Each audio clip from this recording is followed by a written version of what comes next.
Ma vie, elle était bloquée, tout simplement parce que j'avais des problèmes à l'école avec le français. Je ne m'intéressais pas à l'école parce que je m'ennuyais. Donc ça fait que j'étais pas une élève modèle, on va dire. Et au niveau professionnel, c'était à peu près la même chose aussi. Ça veut dire que j'avais un petit travail, mais c'était pas suffisant parce que je voulais toujours avoir. Je devais toujours payer plus, toujours avoir plus, et l'argent, c'était pas suffisant. Bon, j'ai pas eu des conflits énormes avec ma famille, mais quand même, ça a causé certains conflits au niveau de ma banque, au niveau même personnel. Il y a des moments où j'arrivais où j'avais pas mangé, où je pouvais rien faire. J'étais vraiment bloquée. C'était la honte autour de moi. Si on me demandait de payer quelque chose, j'avais toujours une excuse pour pas payer parce que sinon, je savais pas dire que j'avais pas d'argent, que je réussissais pas, que j'arrivais pas à l'école, que j'arrivais pas très bien avec le français ou des choses comme ça. Et ça me bloquait dans ma vie, de tous les jours, même au niveau de parler avec les gens, de faire les choses. Et au travail, c'était la même chose. Et on va dire que je me sentais toujours inférieure. Je me sens toujours inférieure aux autres et je me disais non, j'y arriverai pas. Même si on me disait que j'étais la meilleure, j'y croyais pas parce que je savais très bien que j'avais mes problèmes derrière. Ça veut dire que mon travail, c'était vraiment cassache, c'était nul. J'avais à l'école, les notes, c'était vraiment limite. J'étais limite la dernière de la classe. Même si j'avais du potentiel, je ne l'exploitais pas. Je faisais vraiment les pires choses qu'il ne fallait pas faire, je le faisais. Donc j'avais vraiment, on va dire, j'avais peur, j'avais honte, j'étais timide, j'étais vraiment renfermée sur moi-même. Même si on me disait que je pouvais y arriver, j'y arrivais pas. Quand on est une fille, par exemple, qu'on a des parents qui sont étrangers, on se dit on va être nul, on va être comme nos parents. Avant, on se dit on ne veut pas leur ressembler, mais au final, on est comme eux. On est vraiment... derrière, même c'est honteux, on se dit des gens qui habitent en France, ils arrivent.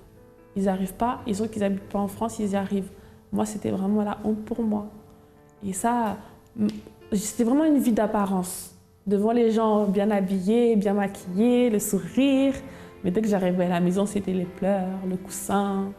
C'était vraiment caché, quoi. C'était comme ça qu'était ma vie.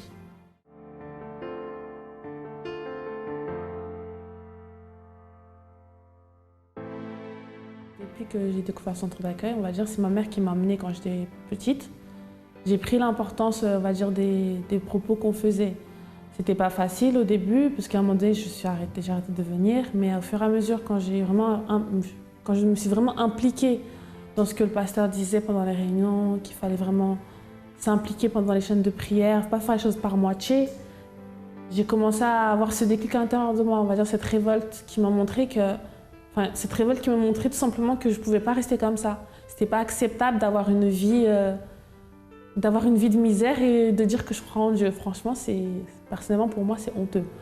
Après, il y a eu aussi la campagne d'Israël, il y a eu les propos avec le groupe jeune aussi, par rapport aux veillées, toutes les choses qu'on a faites. Et tout ça, ça m'a aidé à aller de l'avant. Ça m'a aidé vraiment à acquérir cette force que je devais avoir pour cette campagne d'Israël. Les résultats que j'ai eus après tout ça, c'est que des bonnes choses, que des choses qui font plaisir à entendre.